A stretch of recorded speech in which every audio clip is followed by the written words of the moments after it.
Alors, bonjour tout le monde. Bonjour à toutes et à tous. Je suis Julien-Pierre Lacombe, conseiller en développement durable à l'équipe du développement durable de l'ETS. Ça fait vraiment plaisir de vous accueillir en personne. Notre série de conférences Le Génie pour la société existe depuis 2 ans à peu près. Donc, on a été uniquement en mode virtuel, en mode pandémique. Donc, là, on transitionne tranquillement. On est en mode hybride, puis on est bien content de vous avoir ici. Donc, merci d'être là. Et salutations à tout le monde qui est en ligne aussi. Merci d'être là. Donc, en fait, la série d'événements Le Génie pour la société, ça a été créé par notre équipe du développement durable et ça vise à offrir des conférences d'experts sur différentes thématiques qui sont en lien avec l'application du développement durable dans le domaine de l'ingénierie. Par les thématiques choisies qu'on vous propose, on souhaite entre autres mettre en lumière les différentes possibilités de carrière d'ingénieurs qui permettent d'avoir des impacts concrets sur la société et l'environnement. Aujourd'hui, on a la chance d'avoir quelqu'un de bien spécial à l'animation en la personne de Michel Huneau, notre directeur exécutif des affaires académiques. Donc, M. Huneau va présenter notre conférencier et après la période de conférence, il y aura une période de questions de 10-15 minutes, d'abord des réactions de notre animateur et il y aura un micro, je me promènerai avec le micro en salle pour les gens qui auront des questions en salle. Là, il y a ma collègue Sarah Courcelle de notre équipe qui est en ligne, qui, elle, pourra prendre les questions en ligne et les poser directement à nos intervenants. Donc, sans plus tarder, j'invite M. Huneau à prendre la parole. Merci Julien-Pierre, bienvenue à tout le monde à cette conférence qui s'annonce très intéressante. On a la chance d'avoir avec nous Claude Marange de l'INSA de Toulouse. Donc, Monsieur Marange est directeur des études là-bas, donc je pense un poste qui est équivalent au mien à l'ETS. Ce n'est pas sa plus grande qualité, il est aussi issu d'un département de biotechnologie qui, dans une autre vie, était un domaine où j'étais actif. Et il va nous présenter une initiative qui s'appelle ClimaSup, qui est une initiative qui est issue de l'INSA et du Shift Project, donc en France. Le Shift Project, c'est essentiellement un think tank, un groupe de réflexion qui essaie d'influencer les politiques publiques en France, évidemment dans le sens de l'environnement, dans le sens du développement durable. Il y a à sa tête quelqu'un qui est Jean-Marc Jancovici, qui est peut-être connu de plusieurs d'entre vous. C'est quelqu'un qui est un conférencier hors pair et quelqu'un qui est très connaissant du côté des énergies, qui est souvent consulté par les politiques français, justement pour orienter les politiques. Donc, le Shift Project s'est uni à l'INSA pour regarder qu'est-ce que serait l'ingénieur du 21e siècle. Les défis environnementaux on n'en manque pas. On peut penser au réchauffement climatique, mais aussi à la biodiversité, à des ressources limitées, des enjeux d'énergie. Et donc, l'idée, c'était de repenser un peu le cursus de l'ingénieur. Et ce que j'ai beaucoup aimé dans les documents qui ont été produits dans cette initiative ClimaSup, c'est que, bon, il y a 3 guides qui sont issus de ça. Un premier qui appelle le manifeste, qui essentiellement décrit les compétences de l'ingénieur du 21e siècle en ce qui a trait au développement durable et à l'environnement. Donc, je vous dirais que ça, en soi, bon, c'est un exercice intéressant, mais c'est probablement pas le plus complexe. Ensuite, c'est comment on met ça en œuvre. Et les documents est assez explicites, donnent beaucoup d'exemples de comment on peut mettre en œuvre des activités, des TP, des cours magistraux, pour rendre ça concret dans les cursus. Donc, M. Marange va nous parler de ça. Il y a un guide méthodologique qui est publié, puis il y a un guide sur les retours d'expérience. Donc, je pense que c'est extrêmement valable, puis c'est une belle opportunité de s'inspirer de ce qui s'est fait à l'INSA dans le domaine. Donc, sans plus tarder, je vais demander à M. Marange de prendre la parole et j'en profite pour le remercier là, de venir nous entretenir sur cette initiative très intéressante. Merci beaucoup, Michel. Merci beaucoup déjà de votre invitation. Je suis ravi de pouvoir présenter ce que nous avons fait avec le Shift Project sur ces aspects de... Alors, j'essaie de partager mon écran. Est-ce que vous voyez mon écran? C'est bon? Oui. Oui, oui. Donc, merci beaucoup de votre invitation et je suis vraiment ravi d'être parmi vous en distanciel, mais bon, ce sera pour une prochaine fois qu'on pourra peut-être venir au Canada vous voir et au Québec. Donc, l'idée de la conférence et des échanges qu'on a eu avec Michel, c'était de vous présenter un peu la démarche, mais aussi la mise en œuvre, de rentrer un peu dans le concret, les freins que l'on a connus et que l'on connaît encore, puisque le projet est en cours, et ensuite aussi les plus-values de faire ce travail-là et de faire le partenariat avec le Shift. Donc, peut-être vous faire un petit rappel sur ce qu'est le groupe INSA. Donc, le groupe INSA, c'est un groupe d'écoles d'ingénieurs, donc c'est 14 écoles d'ingénieurs dans le groupe, donc 7 INSA en France répartis un peu sur tout le territoire, un INSA au Maroc et des écoles partenaires qui sont des écoles qui travaillent avec nous sur les contenus pédagogiques, etc. Le groupe INSA, pour vous donner quelques chiffres, c'est plus de 15 000 élèves ingénieurs, c'est plus de 3 000 diplômés ingénieurs par an. Ça représente à peu près 10% des ingénieurs français formés chaque année. Donc, c'est un groupe qui, en termes de poids de formation, en termes d'ingénierie, compte pas mal. Donc, pourquoi ce projet ClimatSup a été mis en place par nos directions et quels étaient les objectifs?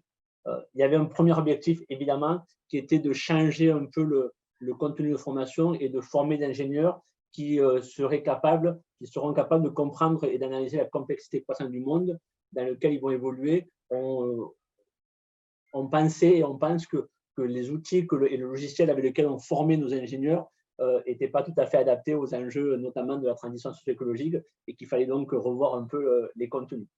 Il y avait aussi un point très important, je ne sais pas comment sont vos étudiants au Québec, mais les nôtres sont de plus en plus demandeurs de sens de la part de nos étudiants et de vouloir vraiment contribuer au changement du monde et de prendre toute leur place par rapport à ça, de considérer que les entreprises ne sont pas forcément très, on va dire, nettes dans ces enjeux-là, qu'elles font beaucoup de greenwashing. Et donc, on a un phénomène en France qui s'appelle maintenant la bifurcation, où on voit dans les écoles un certain nombre d'ingénieurs formés à aller faire autre chose que de l'ingénierie parce qu'ils ne s'y retrouvent pas dans ces enjeux-là. Et donc, l'idée, c'était aussi de pouvoir retrouver un peu de cohérence entre les envies de nos étudiants et ce qu'on leur proposait comme contenu. Et après, évidemment, répondre aux besoins des compétences actuelles et à venir des entreprises et des organisations pour qu'elles puissent aussi rentrer dans cette transition écologique qui, pour beaucoup, a démarré et pouvoir leur fournir des étudiants qui soient capables de répondre à ces enjeux-là. Alors, qu'est-ce qu'on avait comme contrainte dans la mise en œuvre de ça?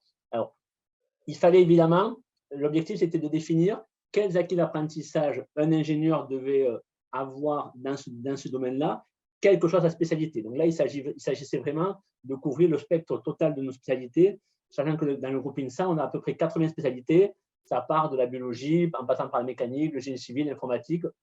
On ne couvre peut-être pas toute l'ingénierie, mais pas loin.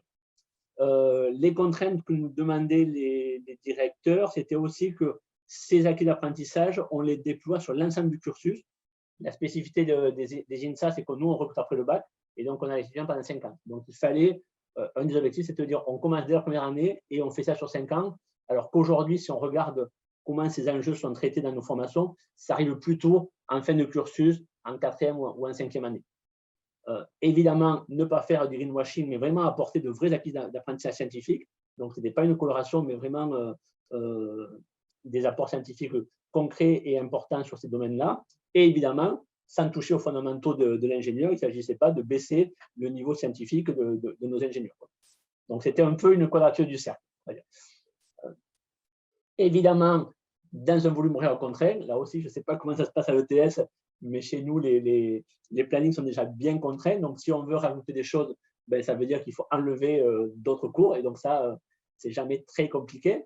Donc, l'enjeu pour nous était vraiment surtout d'arriver à intégrer ces enjeux-là dans les enseignements existants et donc mobiliser les équipes pédagogiques pour qu'elles se saisissent du sujet-là et qu'elles intègrent en mathématiques, en physique, en chimie, etc., ces enjeux-là, et pas qu'on ait quelques cours spécifiques là-dessus, mais vraiment qu'on transforme l'ensemble de notre parcours sur ces aspects-là, développer des pédagogies adaptées, puisque ces enjeux sont par nature pluridisciplinaires et interdisciplinaires, donc mettre en place des pédagogies actives, des projets, etc., où on puisse faire travailler ensemble des disciplines différentes.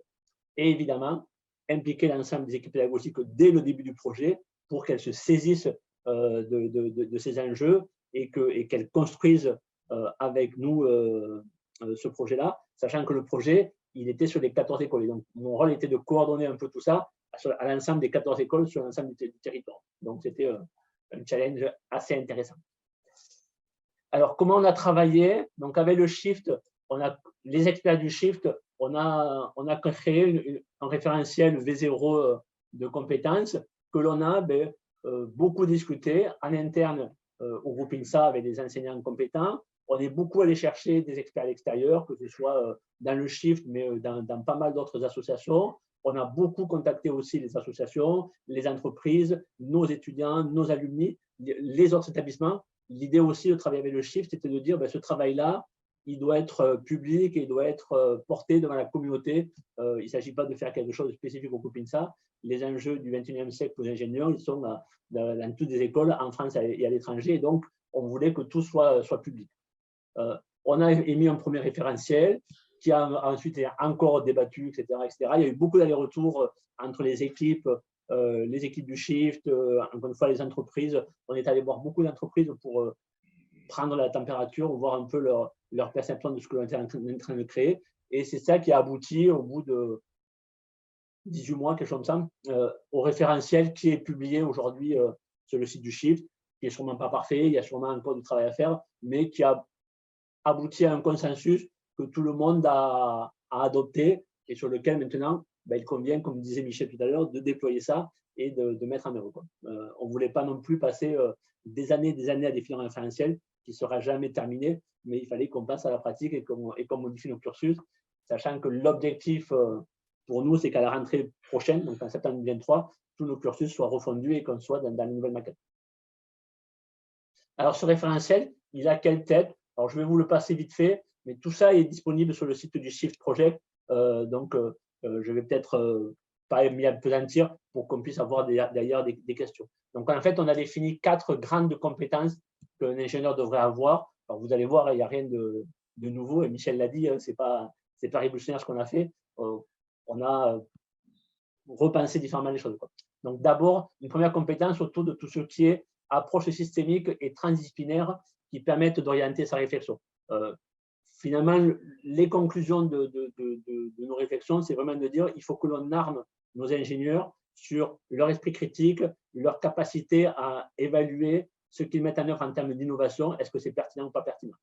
Donc, pour ça, adopter une approche systémique bien plus importante que ce qu'on fait aujourd'hui. Aujourd'hui, on fait un peu du système dans nos formations, mais c'est quand même assez restreint, donc l'amplifier et savoir articuler, savoir faire des différents champs disciplinaires dans un contexte de décision ou d'action. Là aussi, le pluridisciplinaire existe aujourd'hui dans le cursus, mais encore une fois, peut-être pas assez développé et il faut vraiment qu'on le renforce.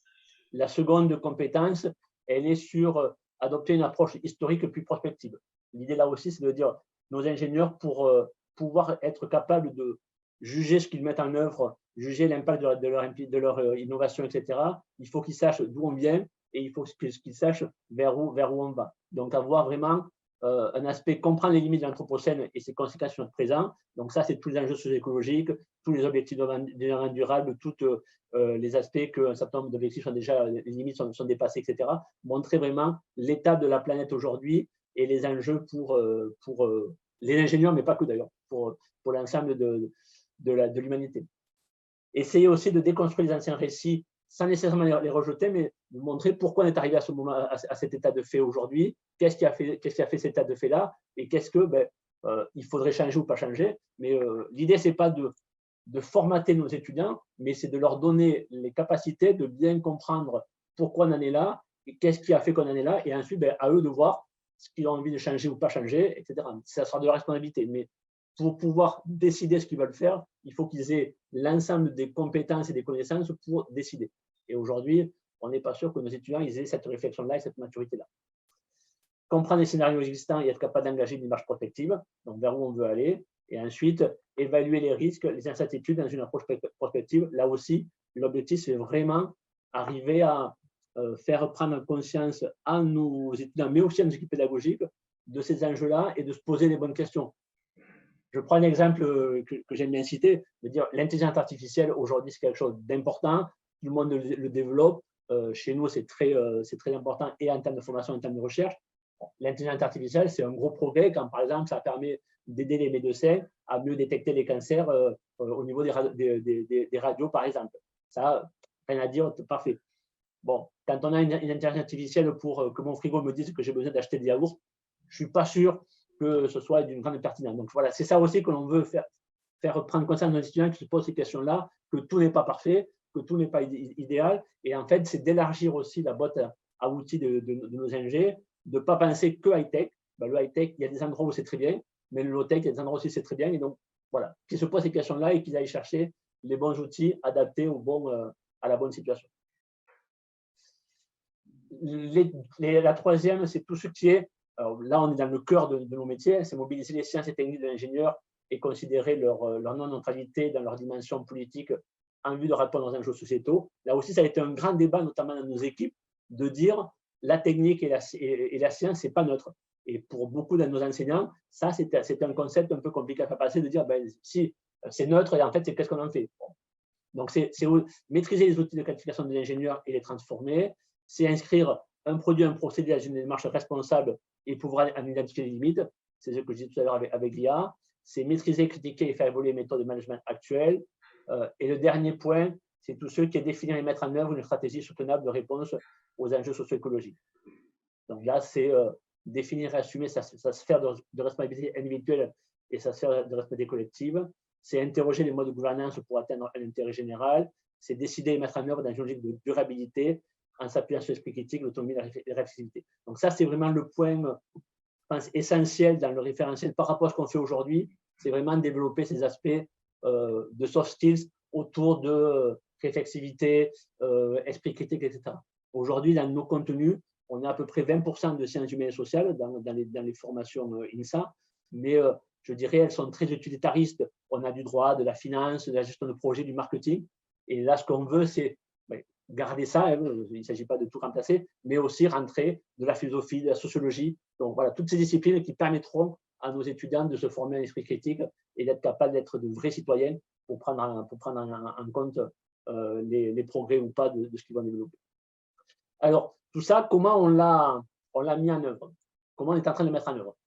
En fait, quand on a décrit toutes ces compétences-là, on s'est aperçu qu'il fallait quand même qu'on crée quelques cours spécifiques nouveaux, dédiés, parce que ça serait compliqué de les faire rentrer dans les cours actuels.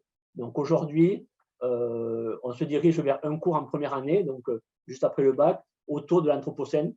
C'est quoi l'anthropocène? C'est quoi les enjeux, le bilan de la planète aujourd'hui, etc. Donc une vingtaine d'heures, et après, tout ce qui est frais du climat, atelier d'automne, pour les faire prendre conscience de tous ces aspects-là.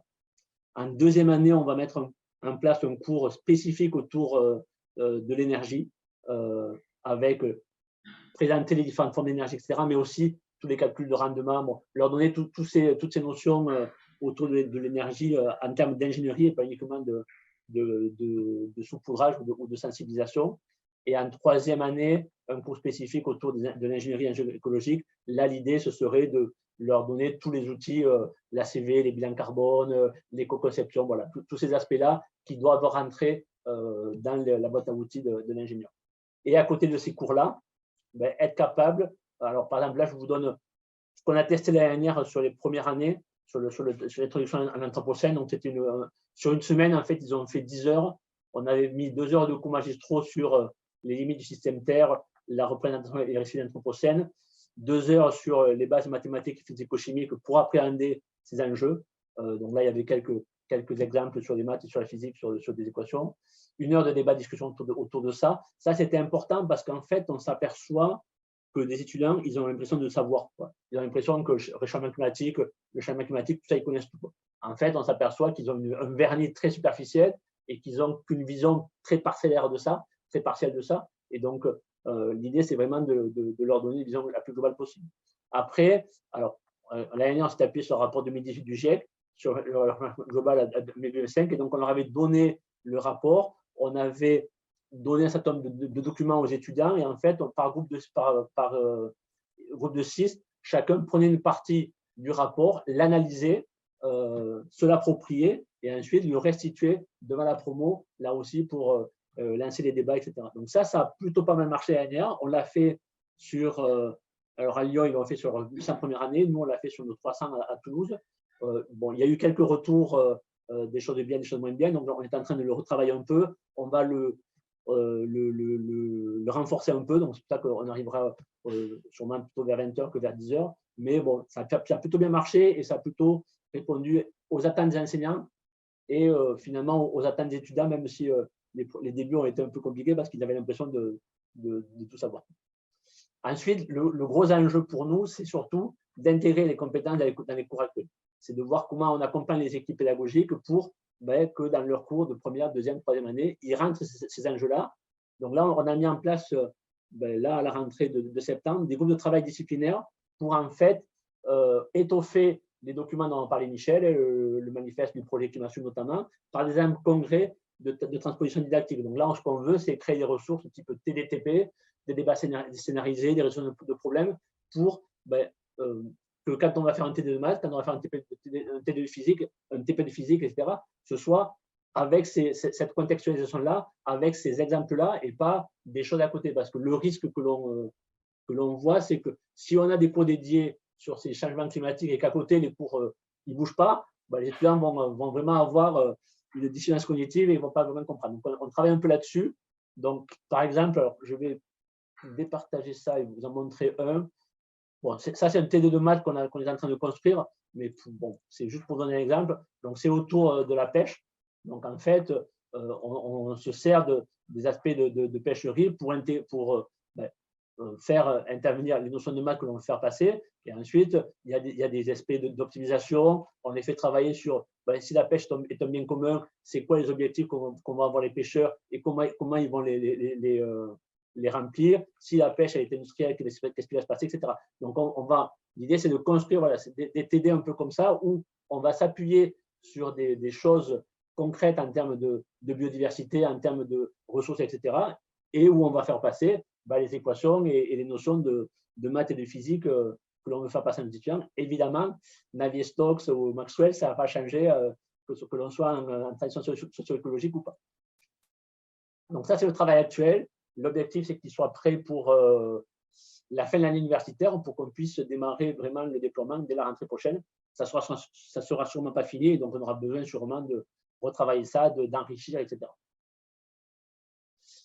Alors, peut-être, pour laisser la place à la discussion, quelques conclusions sur ce travail-là et des choses à faire. Les freins à lever, d'abord, qu'on a eu à faire. D'abord, alors, ce n'était pas prévu, mais on a lancé le projet ClimatSup, ça devait être autour de janvier-février 2020, donc juste avant la pandémie. Donc, en fait, on a démarré tous ces travaux-là dans un contexte où les enseignants, ils devaient basculer leurs cours en distanciel pour gérer le confinement.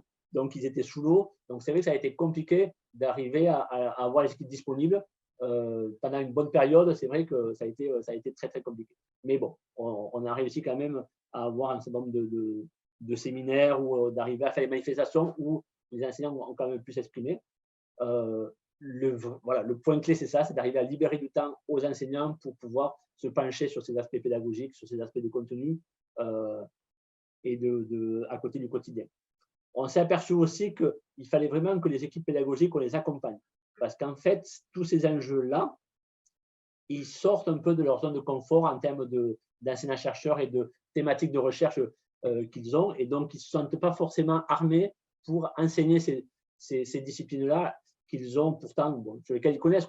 Mais ce n'est pas leur domaine de recherche, ils ne sont pas experts. Et donc, certains se sont trouvés un peu en difficulté pour aller devant les étudiants. Donc, on a dû mettre et on continue à mettre en place des formations, des accompagnements par les ingénieurs pédagogiques, des formations par les pairs pour vraiment arriver à accompagner ces équipes et qu'elles se sentent compétentes pour aller vers ça.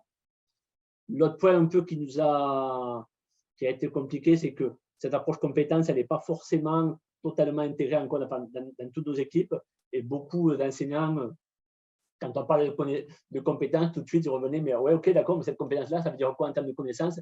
Ça va changer quoi dans mon cours de maths, de méca, etc. Et donc, il y a eu aussi là tout un travail de pédagogie à faire pour transformer ces compétences en connaissances, mais sans oublier vraiment l'aspect compétences, et notamment sur les évaluations. Ce que l'on souhaite, c'est vraiment qu'on soit capable d'évaluer des compétences et pas forcément des connaissances. Et là, bon, là, plutôt sur mon rôle de pilotage du projet au niveau national, l'INSA, donc je vous l'ai dit, le groupe INSA, c'est 14 écoles avec des choses très hétérogènes, puisque par exemple, l'INSA Lyon, c'est 5000 étudiants, et à côté, l'école de Perpignan, ça en fait 150, donc c'est des dimensions de taille très différentes, donc des moyens humains notamment à mettre en œuvre dans les écoles très différentes. Et donc, cette hétérogénéité, ça a fait une richesse, mais ça a été aussi une complexité à gérer. Mais on n'a perdu aucune école en route, donc ça, c'était quand même déjà positif. Elles ne sont pas allées forcément toutes à la même vitesse, toutes ne sont pas tout à fait encore au même niveau, mais on n'a perdu personne en route, et déjà, je suis assez content de ça. Les plus de ce partenariat avec le Shift Project, ça a été vraiment que le Shift nous a apporté un regard extérieur, nous a permis de temps en temps de lever la tête, nous a aussi souvent motivé et tensé quand on n'était pas dans le timing, quand on avait dit on fait ça pour telle personne, pour telle période, et que les enseignants étaient un peu à la bourre. Sans ces piqûres de rappel de la part du Shift, je ne suis pas sûr qu'on aurait tenu le timing. C'était vraiment, ce regard extérieur était important, et ça a été vraiment un partenariat gagnant-gagnant. Et moi, je suis ravi qu'on ait fait ce partenariat-là. Ça nous a permis quand même de développer une culture commune au sein du groupe sur ces aspects des DRS, qu'il n'y avait pas forcément.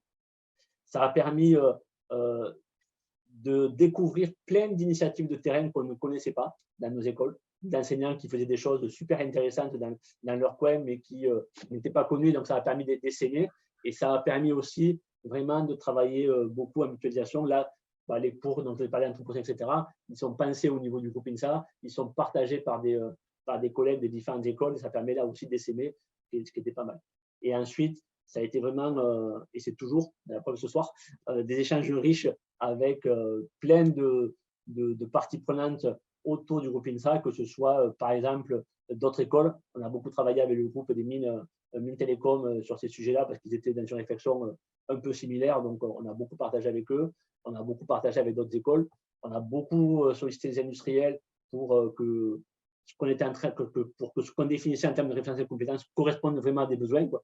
Je veux dire, notre grande crainte, c'était de dire, OK, on fait des choses de chercheurs et de pédagogues, mais finalement, on est hors sol. Donc, il y avait vraiment cet enjeu de ne pas être à côté de la plaque.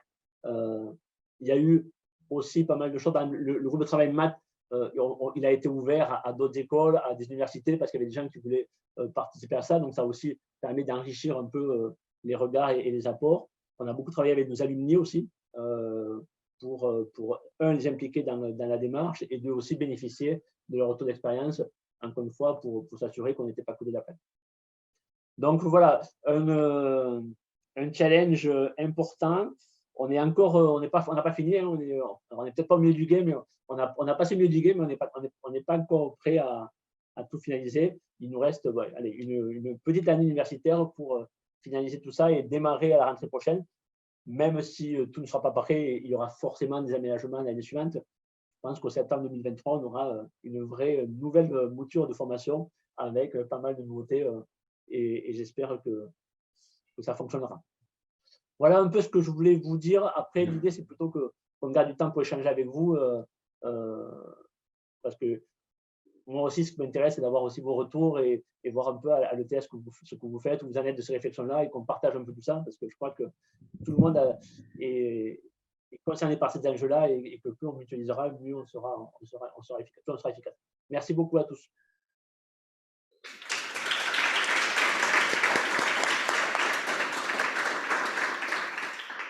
Merci Claude pour ton bénéfice, parce que tu as parlé à toi à un écran noir, mais il y avait toute une salle ici de gens qui t'écoutaient, puis je vois plusieurs visages très intéressés par ta conférence, donc je partage ça avec toi pour te rassurer. Donc, la période est ouverte pour les questions. Il y a un micro. Julien Pierre va se promener avec un micro. Pendant que vous préparez votre question, je vais poser une première question, Claude, par rapport à l'implication du Shift Project et peut-être le financement de ce projet-là, comment que ça s'est mis en place? Est-ce qu'il y a un financement qui a permis de dégager des enseignants? Ou sinon, est-ce que c'est vraiment une initiative spontanée là, de l'INSA et du Shift Project? Alors, en fait, nous, côté groupe INSA, on se posait, on réfléchissait à comment faire évoluer tout ça et on avait des initiatives pour démarrer cette réflexion-là.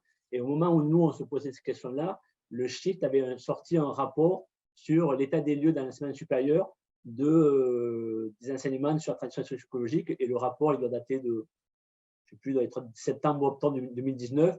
Et le rapport était assez consternant parce que, grosso modo, de mémoire, je crois que c'était 11% des formations qui intégraient ces enjeux-là dans l'enseignement supérieur français. Donc, c'était quand même pas glorieux. Et nous, à ce moment-là, on démarrait notre réflexion. Et quand le rapport est sorti, on s'est dit, mais pourquoi on ne travaillerait pas avec eux et pourquoi on ne serait pas le TP du Shift sur la mise en place de ces enjeux-là dans l'ingénierie. Et donc, on les a contactés. Donc, Jean-Marc Jancovici a tout de suite été partant pour qu'on collabore. Et après, donc, effectivement, nous, côté INSA, on a débloqué des moyens financiers pour embaucher des personnes. Donc, on a eu 2 personnes pendant 18 mois qui ont, côté Shift, chapeauté le projet et vraiment été les chevilles ouvrières du projet. Et c'est vrai que sans eux, sans elles, ça serait allé moins vite. Parce que là, 2 personnes à temps plein qui font avancer le travail, qui viennent nous aiguillonner en disant « Ok, on avait dit ça, vous ne l'avez pas fait, vous en êtes où ?» etc. Bon, ça nous a beaucoup aidé. Et c'est vrai que ça a aussi mis à disposition du groupe INSA tous les experts du Shift. On a fait beaucoup de conférences auprès de nos équipes pédagogiques, auprès de nos étudiants sur ces enjeux-là. Et c'est vrai que ça a permis aussi de monter en compétence nos enseignants et nos étudiants sur ces enjeux-là aussi. Donc, ça a été vraiment un partenariat, comme je disais, gagnant-gagnant. OK, merci. On a une première question dans la salle. Bonjour Michel. Et bonjour madame. Moi, j'ai noté, M. Marange, la compétence, la 3e, je pense qu'il y avait un objectif 3.3, maîtriser, critiquer et faire évoluer les méthodes de management actuelles. J'aimerais ça que vous m'expliquiez un petit peu en quoi ça consiste, parce que ça semble, à mon avis, ça me semble assez gros. Moi, je critique beaucoup les méthodes actuelles de management, mais il faudrait que ça soit... Je trouve ça gros comme compétence et objectif. Pouvez-vous m'expliquer un peu? Vous avez donné des exemples avec les mathématiques. Peut-être me donner un exemple avec les concepts de management? En fait, là-dessus, derrière, il y a plusieurs idées. Il y a armer nos étudiants sur les aspects de conduite de changement, parce que s'ils vont intégrer des entreprises, il faut qu'ils soient capables d'apporter ce changement-là et de le gérer. Ce qu'on constate aujourd'hui avec nos ingés, je ne sais pas comment sont les vôtres, mais nous, là, souvent, ils arrivent avec de belles idées et souvent, ils sont vite pris au piège. Ils rentrent dans le moule de l'entreprise et finalement, tout ce qu'ils ont acquis et tout ce qu'ils voulaient changer le monde, ils ne le font pas parce qu'ils sont pas armés par rapport à ça. Donc, il y a ce premier point. Et deuxième point, c'est d'outiller nos étudiants sur tous les modes de management, le participatif, etc.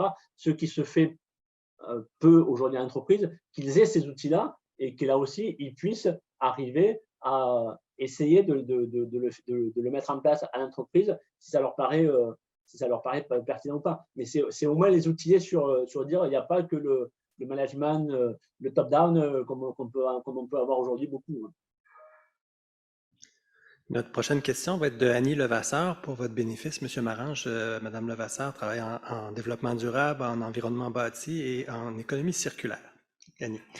Merci beaucoup pour votre présentation, puis félicitations aussi pour toute la démarche que vous avez entreprise. En fait, ma question, vous l'avez mentionné au tout début, que les programmes sont effectivement déjà chargés, puis qu'il y a des compromis à faire quand on veut ajouter un certain nombre d'heures de contenu pour donner une formation de base avant ensuite de faire percoler un peu partout dans le programme.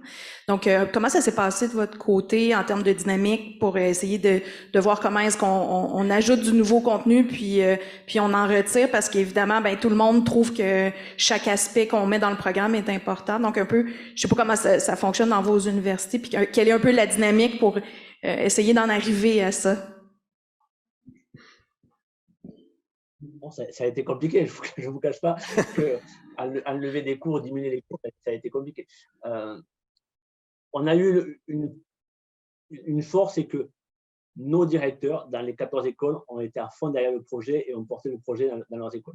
Donc vraiment, il y a eu un appui fort des directions. Après, il y a eu l'enjeu de dire le but du jeu, c'est de ne pas diminuer le niveau actuel. Donc, on ne change pas de fond en comble de nos contenus. De toute façon, la science reste la science. Donc ça c'était un premier point fort pour rassurer les enseignants. Deux, de dire l'objectif, c'est de beaucoup changer les cours existants et pas forcément d'en rajouter beaucoup. Donc, vous voyez, là, dans notre programme, aujourd'hui, on va rajouter une soixantaine d'heures, 60-70 heures. Donc, sur 5 ans, c'est quand même pas excessif, même si l'année où il faut enlever 30 heures de cours, c'est quand même compliqué. Mais bon, l'enjeu, c'était aussi ça, de dire, OK, on ne rajoutera pas des cours ou on ne rajoute pas que les cours nécessaires, mais à condition que vous, dans vos cours, vous preniez en charge ça et que vous le mettiez en valeur. Par exemple, tout à l'heure, j'ai parlé de tout ce qui est éco-conception, bilan carbone, etc. L'objectif là, c'est que, par exemple, dans tous nos projets, dans tous nos TP, les équipes, elles intègrent ces outils-là. Ce n'est pas de dire on va donner un cours à nos étudiants où ils vont savoir ce que c'est un bilan carbone, mais ils ne vont pas en faire un de leur scolarité. Il faut que dans toute leur scolarité, ils utilisent ces outils-là pour que pour eux, ce soit un réflexe et que quand ils sont en entreprise, disons un projet, je vais chercher ces outils-là. Donc ça veut dire qu'il faut former nos équipes à ces enjeux-là, à ces outils-là, pour qu'ensuite, eux, ils les déploient en TP, en projet, quand ça s'y prête. Alors, tous les TP ne s'y prêteront pas, mais beaucoup vont s'y prêter. Et après, il y a eu on a fait un séminaire en tout début du projet qui était assez intéressant parce qu'on a réuni nos équipes et on leur demandait c'est quoi votre vision à 20 ans du monde? Et honnêtement, alors c'était en pleine pandémie, donc ça n'a pas dû aider, mais grosso modo, c'était dans 20 ans, la planète elle est morte, c'est la guerre partout, bon voilà, c'était très très négatif. Bon, ok, on fait ce bilan-là, c'était le début des séminaires, ok, et après on passe à discuter des maquettes. Et là, tous les profs qui, 10 minutes avant, nous disaient la 20 ans c'est la guerre, la planète elle est morte, ils se battaient pour 2 heures de maths, 2 heures de physique. Alors on dit, mais vous ne pensez pas qu'il y a une contradiction là? Et pour un certain nombre d'entre eux, ça fait tilt de dire ah mais ouais, on va dans le mur et nous on se bat pour 2 heures de maths. Donc ça a fait changer un peu, alors pas pour tout, je vous rassure, et certains irréductibles, ça a été compliqué. Et là, c'est la direction qui a dû dire ok, sur ce cours-là, on en avait tant d'heures, on peut voir. Mais pour beaucoup, ça a permis de faire prendre conscience qu'ils étaient pas cohérents entre ce qu'ils pensaient du monde général et de ce qui se passait quand on parlait tout de suite de maquettes et de cours. Chacun se battait pour son heure de cours. Mais non, ça n'a pas été facile, je vous rassure. Je vous rassure, je ne sais pas si je vous rassure, mais oui, ça a été compliqué. Excellent. Prochaine question. On a 3 autres questions en salle. Après la prochaine, on va aller voir en ligne Sarah Courcelle s'il y a des questions en ligne. Bonjour, enchantée, Valentina Poc du CIRA. En fait, très, très intéressant comme présentation. Annie Levasseur a posé la question qui me brûlait du bout des lèvres, mais peut-être que j'aurais une petite question supplémentaire, vous l'avez effleuré aussi, c'est par rapport au retour d'expérience. Comment vous envisagez d'évaluer ce retour d'expérience une fois lorsque les ingénieurs sont rendus sur le marché du travail? L'impact de cette formation sur ces compétences?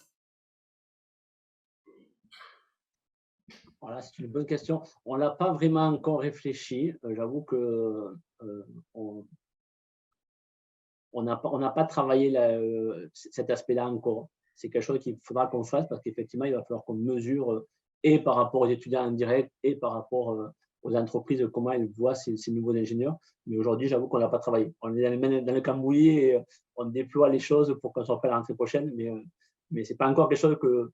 On en reparle dans quelques mois, si vous voulez. C'est bon. En ligne, on a quelques félicitations, puis on a une question sur la manière que vous avez utilisée pour faire la formation des équipes, je suppose, des équipes professorales, donc du corps professoral.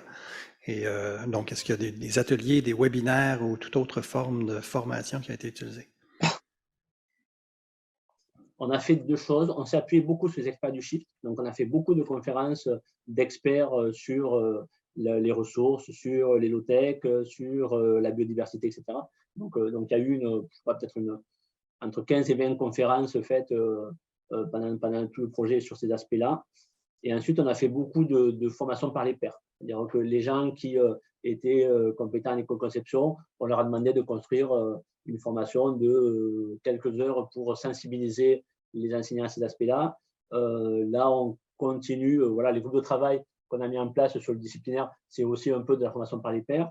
Sur le cours de 10 heures d'anthropocène, là, par exemple, quand Lyon fait ça sur ses 800 étudiants, il faut une trentaine d'enseignants. Donc, les enseignants qui ont conçu le dispositif, ils ont fait pendant, je ne sais pas, peut-être 2-3 mois, tous les mardis, un café anthropocène où les profs venaient poser des questions, s'approprier les outils qui étaient construits et venaient poser des questions à ceux qui savaient, etc., partager ensemble les questionnements, etc. Et on a beaucoup fonctionné comme ça par les pairs, parce que les confs qu'on a faites, bon, elles sont en replay, donc quand on fait le nombre en replay, elles ont quand même été beaucoup suivies, mais c'est vrai qu'en présentiel, on a eu qu'en présentiel. Au moment de la conf, il y avait une centaine de personnes chaque fois, donc c'est pas si mal que ça, mais par rapport à un groupe où on a 2000 enseignants, bon, on ne touchait pas quand même trop dans le public. Et le pair à pair a mieux fonctionné. Notre prochaine question va être de Michel Barrère, quelqu'un qui s'intéresse beaucoup à la glace et à l'eau. Oui, et au changement climatique aussi. Bonjour. Un des enjeux majeurs ou un des freins majeurs à l'action climatique, c'est le fait que dans la société civile, cet enjeu a été politisé et que l'ingénieur, lui, doit se baser sur de la science et donc dépolitiser, retirer l'aspect croyance par rapport à l'aspect fait. Comment est-ce que vous gérez cet aspect et comment vous adressez cette question par rapport aux étudiants? Alors, ça fait partie des questions qui ont été compliquées à traiter, mais plus sur nos équipes pédagogiques d'ailleurs que sur les étudiants. C'est-à-dire que quand on a parlé sur les compétences, à un moment donné, il y a le mot politique qui est mentionné au sens vraiment villacité et pas politique au sens politicienne. Mais ce terme-là, par exemple, a été mal perçu par un certain enseignant en disant mais non, nous on n'est pas là pour donner des croyances, ce que vous dites, ou donner un avis à nos étudiants, on est là pour leur donner la science et après à eux de s'en servir. Et la science, par définition, elle est neutre. Donc ce qu'on a essayé aussi de leur montrer, c'est que ce n'est pas tout à fait vrai, la science, elle est pas neutre, mais c'est un point important d'arriver à, et côté équipe pédagogique et côté étudiant, à bien leur donner le panel le plus large possible des enjeux.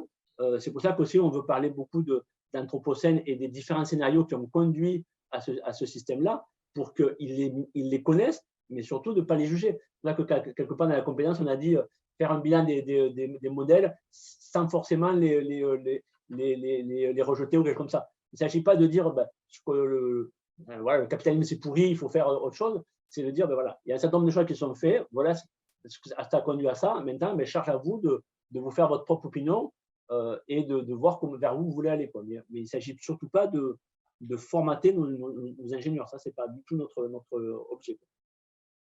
Mais c'est sûr qu'on est borderline. Parfois, on est borderline. Une question de professeur Tasseda.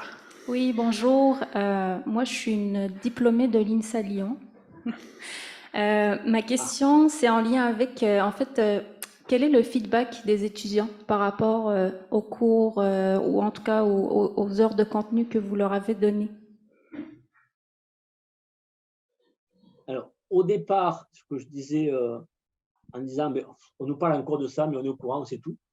Donc, au départ, plutôt réticent à nous dire voilà, mais non, le changement climatique, c'est bon, on sait. Et en fait, à la fin par exemple, quand on a fait l'anthropocène, à la fin de la semaine, là, le bilan très positif, parce qu'en fait, ils avaient appris plein de choses nouvelles qu'ils ne connaissaient pas. Ils avaient vu une vision globale de l'aspect transition écologique, alors qu'eux, ils le voient souvent sur le prisme du climat, alors que voilà, les aspects ressources, les aspects ODD, etc., il y a quand même beaucoup de choses qu'ils ne connaissaient pas. Donc, plutôt positif. Ils nous engueulent parce qu'on va passer vite à leur sens, que ça prend trop de temps. Bon, voilà. Mais donc très impatient et très impliqué dans les groupes de travail. C'est-à-dire qu'on a beaucoup utilisé les groupes de travail avec des enseignants, des étudiants et des alumni. Les étudiants ont été assez présents là-dessus parce qu'ils ont vraiment envie de faire changer les choses et c'est aussi eux qui nous ont aiguillonnés par rapport à ça. Donc plutôt pour moi positif. On verra l'année prochaine quand on mettra en place l'ensemble des contenus et comment ils vont le vivre, mais je ne suis pas trop inquiet là-dessus. Je pense qu'ils vont plutôt nous reprocher de ne pas en faire assez. Peut-être en question secondaire là-dessus, M. Marange, est-ce que les étudiants ont été impliqués en amont dans la réforme elle-même ou simplement c'était en retour d'expérience qu'on prend leurs commentaires? Non, ils ont été impliqués dès le début du projet. Ils ont participé au groupe de travail, ils ont participé au séminaire, etc. Non, on les a impliqués d'entrée, que ce soit les élus étudiants, que ce soit les associations étudiantes qui traitent de ces thématiques-là. Non, on a essayé de les impliquer dès le départ. OK. On a une question en ligne justement qui a trait. Oh, excusez. On a une question en ligne justement qui a trait aux associations de l'INSA. Donc, je ne sais pas si on réfère aux associations étudiantes. J'espère que ça sonne des cloches pour vous. On dit l'activité associative de l'INSA étant très riche. Donc, quel a été comment avez-vous intégré les associations de l'INSA? En fait, on a dans nos comités de pilotage, par exemple sur Toulouse, on a 4 étudiants, il y a le vice-président étudiant, il y a un élu étudiant et il y a 2 présidents d'associations, une qui s'appelle Ingénieur pour demain, qui réfléchit et qui fait plein d'actions autour de ces thématiques-là sur le campus, et l'autre qui s'appelle Artimous, qui est sur tout ce qui est faire par soi-même, vous savez, les cosmétiques, etc. Donc, qui ont aussi des activités par rapport à ça. Donc, on les a impliqués dès le départ. On a aussi beaucoup travaillé avec des associations pour qu'ils déploient, par exemple, dans leur bureau, systématiquement, un étudiant en charge du domaine durable pour que dans leurs activités, ils prennent en compte ça. Parce que là, je vous ai parlé de l'aspect formation, mais il y a une vision globale en disant, OK, on change la formation, mais aussi, il faut que nos campus évoluent dans ce sens-là, que que les activités associatives évoluent aussi dans ce sens-là. Et donc, on a embarqué les étudiants comme ça, et ils ont vraiment joué le jeu. C'est bon. Prochaine question de Stéphanie Jagoux, qui travaille dans notre centre sur l'économie circulaire. Bonjour, merci beaucoup pour la présentation. On parle de difficultés de faire de la place dans le cursus habituellement, mais on parle également, nous, éventuellement, de disponibilité des professeurs, des enseignants, des maîtres d'enseignement pour être formés eux-mêmes. Alors, j'ai une question. Est-ce qu'il y a un programme, justement, d'accompagnement existant déjà à l'INSA, dans lequel les professeurs doivent être impliqués dans une certaine formation? Ou comment ça, vous avez géré, finalement, vous parlez de 15 à 20 formations, conférences sur à peu près 2 ans, plus des midi-conférences. Quel a été le taux de participation et comment vous avez réussi à intégrer tout ça dans leur emploi du temps? Alors, sur la partie formation, nous, on forme tous nos nouveaux enseignants. Donc là, ils ont un programme de formation de 6 jours dans la première année, pas que sur ces aspects-là, mais sur les aspects globaux, mais à la pédagogie, aux aspects du changement climatique évidemment, mais sur les aspects aussi inclusion, etc. On les forme pendant 6 jours sur ces aspects-là pour tous nos nouveaux enseignants. Là, sur les conférences, c'est des conférences Zoom parce que c'était pendant la pandémie. On a essayé de les placer sur des horaires différents. Alors, il y a eu du entre-midi et 2, il y a eu le soir, sur des périodes, le soir à 18h, sur des périodes où les enseignants étaient disponibles. Que j'ai dit tout à l'heure, on avait à peu près une centaine d'enseignants connectés à chaque fois, qui n'est pas si mal, mais qui n'est pas non plus terrible au vu du nombre d'enseignants. Par contre, elles ont toutes été enregistrées et quand on regarde les replays, sur les replays, on est pratiquement à chaque fois à presque 1000 replays. Donc après, je ne sais pas si c'est quelqu'un qui a rencontré plusieurs fois ou si c'est 1000 différents, mais les enseignants quand même les ont regardés, je pense. Après là, sur les enseignants qui s'impliquent dans les groupes de travail, là aussi, nos directions ont accepté de mettre en place des décharges. Donc souvent, voilà, quelqu'un qui coordonne un projet au niveau de l'INSA, il a un mi-temps de décharge ou un quart-temps de décharge en fonction de l'école. Les gens qui sont dans les GT là, disciplinaires, ils ont une vingtaine d'heures de décharge. Donc, on a essayé d'accompagner et nos présidents, nos directeurs ont débloqué les moyens pour accompagner l'enseignant. Après, on sait bien que tous ces aspects d'accompagnement horaire, c'est petit par rapport au temps qui s'y passe. Bon, c'est plutôt du symbolique, mais je pense que c'est important quand même de le faire. Et après, c'est vrai que le temps, c'est le point noir des enseignants, quoi. Ils sont tous sous l'eau. Donc, ceux qui sont motivés arrivent à libérer un peu de temps, mais les autres, c'est compliqué. C'est bon. Il nous reste une question en salle. Je vais poser d'abord les deux questions en ligne. D'abord, d'autres félicitations, M. Marange, pour la présentation. Et ensuite, je vais combiner les deux questions. Donc, la première, c'est sur les low-tech, dont vous avez parlé. La question de savoir de quoi vous parlez dans ces formations, qu'est-ce que vous introduisez dans vos cours. Puis la deuxième est par rapport à l'engagement ou la motivation des étudiants. Est-ce que vous voyez déjà une amélioration de la motivation des étudiants avec ce que vous avez déjà introduit dans les programmes? Alors, sur les low-tech, je ne suis pas spécialiste, donc j'aurais un peu de mal à vous répondre. Donc ça a été beaucoup introduit dans les cours de conception de mécanique, etc. Donc, ils ont développé des projets où ça faisait appel à, par exemple, des fours solaires ou des choses comme ça qui étaient sur des technologies et des conceptions beaucoup plus archaïques, entre guillemets. Mais si vous voulez, je vous enverrai la conférence qu'a fait Romain là-dessus, puisque c'est lui qui l'a faite. Parce que là, j'avoue, ce n'est pas trop mon domaine de compétence, donc je ne voulais pas dire de bêtises. Mais l'idée, c'est ça, c'est qu'en cours de conception, ils aient des projets à faire de conception avec différentes technologies et avec différentes contraintes.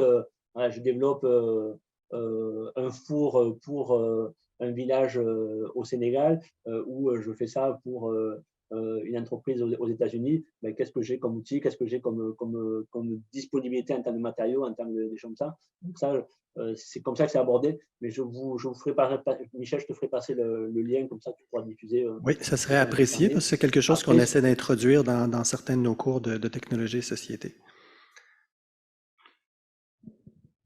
Après, sur l'engagement étudiant, c'est un peu trop tôt pour le dire parce que pour moi, on a fait quelques tests sur des heures, etc. Les étudiants qui ont vécu ça l'ont plutôt bien vécu. Les fresques du climat qu'on a fait pour tous les étudiants, là, ils ont vraiment joué le jeu.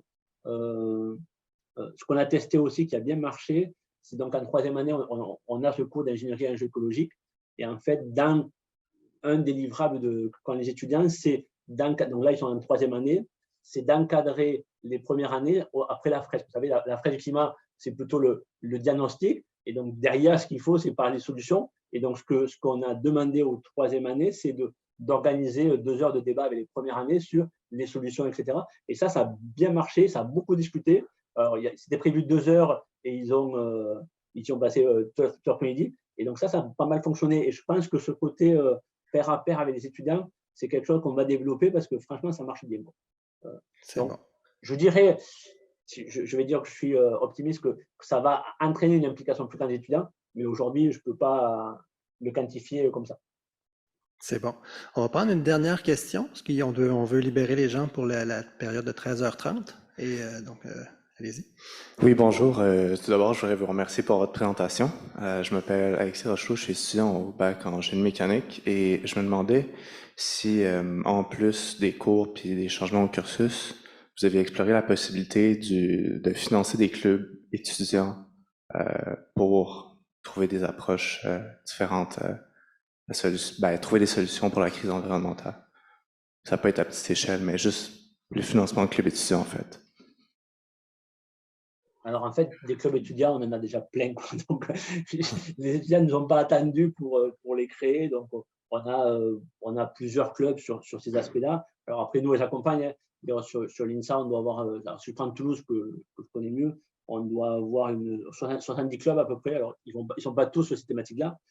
Et chaque année, on doit les accompagner à hauteur de 80 000 €. Donc, par exemple, avant la crise, avant le Covid, il y avait un club qui a construit une éolienne sur le campus. Donc là, vous allez accompagner, etc. Donc oui, on accompagne les clubs, mais on n'a pas besoin de créer des clubs. Ils sont déjà suffisamment créatifs, nos étudiants, pour les créer eux-mêmes. Mais après, effectivement, ils les accompagnent. Et on valorise leur engagement dans les clubs, dans le cursus, parce que on considère que ce qu'ils font dans les clubs, pour beaucoup d'étudiants, ils apprennent plein de compétences qui sont aussi importantes pour être ingénieur. Et donc ça, on le valorise dans leur cursus. Monsieur Marange, merci beaucoup pour cette présentation et très inspirante, cette belle période de questions. Je pense que ça a été très apprécié. Je vais laisser Julien Pierre faire le mot de la fin.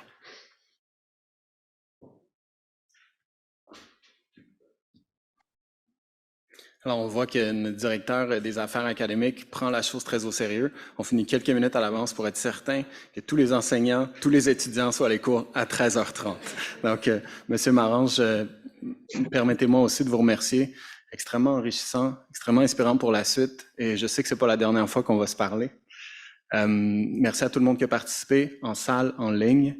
Je profiterai du fait qu'il y a beaucoup de professeurs, directeurs de département, maîtres d'enseignement, chargés de cours dans la salle, pour vous inviter à échanger avec moi si vous avez des idées de thématiques pour des prochaines conférences Le Génie pour la société. On a déjà intégré beaucoup de profs et maîtres d'enseignement dans des conférences précédentes, puis on veut vraiment continuer ça pour la suite. Et sur ce, je vous laisse et restez à l'affût pour les annonces de nos prochaines conférences à venir. Merci beaucoup. Merci encore.